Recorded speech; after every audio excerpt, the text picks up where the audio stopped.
महाराज देखते हैं बड़ा आश्चर्य। नारद जी ने आश्चर्य में देखा और वहां पर रुक गए। आश्चर्य क्या देखा? आश्चर्य देखा कि एक तरुणी स्त्री युवा है, उसके पास दो पुत्र हैं, दो बेटा है और दोनों लेटे हैं और मूर्छित अवस्था में लेटे हैं। आश्चर्य की बात है ना कि दो अचेत अवस्था में, वृद्धावस्था में एक युवा स्त्री के ऊपर जंघा पर सर रख के लेटा हो, कोई तो आश्चर्य की बात होगी ना। और देखा कि उसके पास में कई देवियां चारों तरफ से बैठी और पंखा कर रही, हवा कर रही। तो नारद जी तो आश्चर्य में, अरे यह कैसा दृश्य है, एक युवा स्त्री को इस सैकड़ों स्त्रियां देवियां पंखा कर रही, कुछ तो आश्चर्य है। नारद जी महाराज ठहरे वहां। जैसे ही नारद जी महाराज को देखा, अरे भक्ति ने जैसे ही देखा समझ गई ये कोई साधारण नहीं, हाथ जोड़ लिए। भो भो साधो क्षणं तिष्ठ मच्चिंतामपि नाशयो दर्शनं तव लोकस्य सर्वथा घहरं परम। अरे संत महात्मन, आप क्षण भर के लिए ठहर जाइए। भो भो साधो क्षणं तिष्ठ, क्षण मात्र के लिए ठहर जाइए। मत चिंतामपि नाशय, मेरी चिंता को दूर कर दीजिए। दर्शनम तब लोकस्य सर्वथाग हरम परम। बोले आप कोई साधारण संत नहीं, मुझे तो लगता है कि आपके दर्शन से ही मेरा मनोरथ सिद्ध हो जाएगा। क्षण मात्र के लिए ठहर जाइए।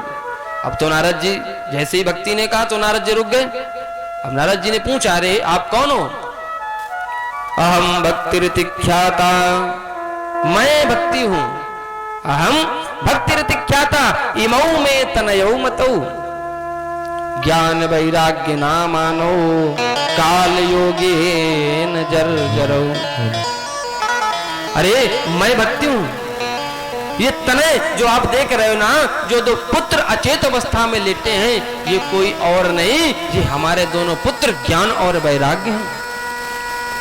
ये अनेकों स्त्रियां आपको दिखाई दे रही, ये साधारण स्त्रियां नहीं, ये गंगा आदि अनेकों नदियां हैं जो अपने वास्तविक स्वरूप में, देवी स्वरूप में हमारे पास बैठी हमारी सेवा कर रही हैं। तो नारद जी आश्चर्य में बोले, ये तो बड़ी अजब गजब बात हो गई। अरे आपके पुत्र बूढ़े दिखाई दे रहे और आप युवा हैं, ऐसा कैसे संभव हो सकता है? मुझे बताइए। तुम्हारा निभक्ति कहती है, उत्पन्ना द्रविड़े साहम वृद्धिं कर्णाटके गता क्वचिन क्वचिन महाराष्ट्रे गुर्जरे जीर्णतां गता। अपने पीछे का वर्णन बताने लगी। उत्पन्ना द्रविड़े साहम, मैं द्रविड़ देश में उत्पन्न हुई। वृद्धिं कर्णाटके गता, मैं कर्नाटक में बड़ी हुई। क्वचित क्वचिन महाराष्ट्र, कहीं कहीं महाराष्ट्र में मेरा बड़ा सम्मान हुआ। गुर्जरे जीर्णतां गता, परंतु जब मैं गुजरात आ पहुंची तो यहाँ पर मुझे, मेरे पुत्रों को गुर्जरे जीर्णतां गता, जब मैं गुजरात पहुंची तो गुजरात में मुझे बुढ़ापे ने घेर लिया। भक्ति महारानी कह रहे, अरे ऐसा हुआ? हाँ, परंतु जब मैं वहां से धीरे धीरे चलते हुए अपने पुत्रों को लेकर के जैसे ही मैं वृंदावन धाम पहुंची तो मेरे साथ बहुत बड़ी एक घटना घट गई। नारद जी कहते, कौन सी घटना घट गई देवी? मेरे साथ बहुत बड़ी घटना घटी, सीधा उल्टा हो गया। जैसे ही मैं यहाँ पहुंची वृंदावन धाम तो मैं तो पुनः युवा हो गई, तरुणी हो गई, परंतु मेरे जो दो पुत्र थे वो वृद्ध हो गए। अरे ऐसा आश्चर्य? बोले हाँ। नारद जी समझ गए, क्योंकि ये भगवान की भूमि है, साक्षात कृष्ण की भूमि है, जहां पर भक्ति सर्वत्र नृत्य करती है। यहाँ पर ज्ञान की आवश्यकता भी नहीं, यहाँ पर वैराग्य की आवश्यकता भी नहीं, केवल और केवल भक्ति।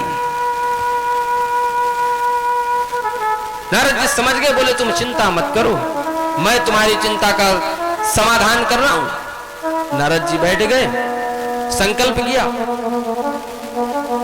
और सुंदर गीता का सुंदर श्लोक सुनाया। ऊर्ध्वमूलमधशाखामस्वत्थं प्राहुरव्ययम् छन्दांसि यस्य पर्णानि यस्तं वेद स वेदवित्। भगवान के सुंदर वचनों को श्रवण कराया। क्या हुआ? ज्ञान वैराग्य को चेतना जगी, चेतना में आए, उठे और जैसे ही नारद जी ने श्लोक बोलना बंद किया वैसे ही फिर मूर्छित होकर लेट गए। आश्चर्य! अब नारद जी ने वेद मंत्र सुनाए, वैदिक मंत्रों को सुनाया, वैदिक मंत्र भी सुनाए। जब तक वैदिक मंत्र सुनाते रहते तब तक उनकी चेतना आ जाती और जैसे ही मंत्र को बोलना बंद करते वैसे ही फिर पुनः वह मूर्छित हो जाते। अब तो नारद जी बड़े आश्चर्य में पड़ गए, क्या करें? अब किसी चीज का मन में एक संकल्प कर लो, ये मैं कर दूंगा, और न कर पाओ तो बड़ी पश्चाताप तो होता ही है कि ये मैं नहीं कर पाया।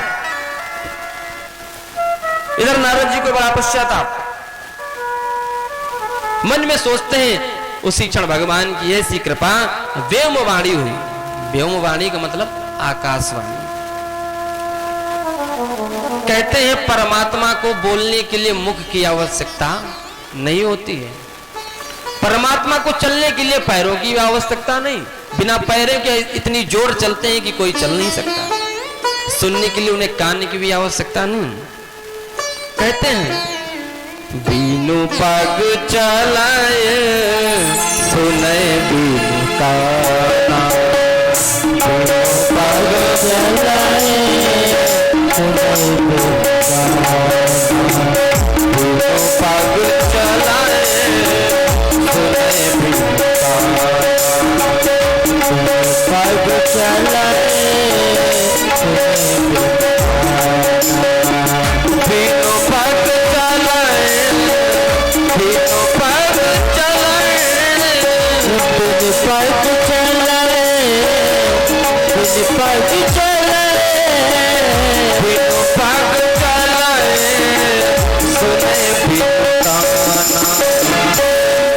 बिन कर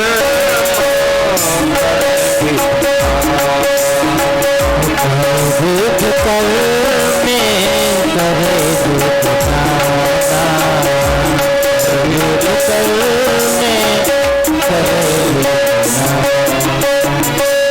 उस परमात्मा को चलने के लिए पैरों की आवश्यकता नहीं। आनंद रहित आनंद रहित सकल रस भोगी, आनंद रहित सकल रस भोगी, आनंद रहित सकल रस भोगी, आनंद रहित सकल रस भोगी, आनंद रहित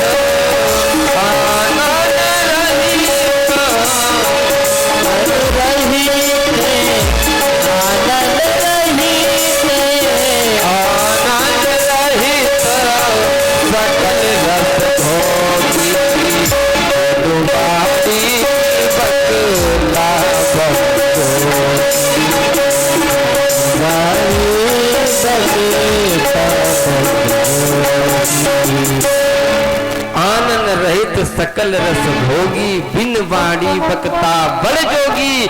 बिना मुख के वो सब कुछ कर देते हैं, मुख से बोलने की आवश्यकता नहीं, सीधे आकाशवाणी करा देते हैं।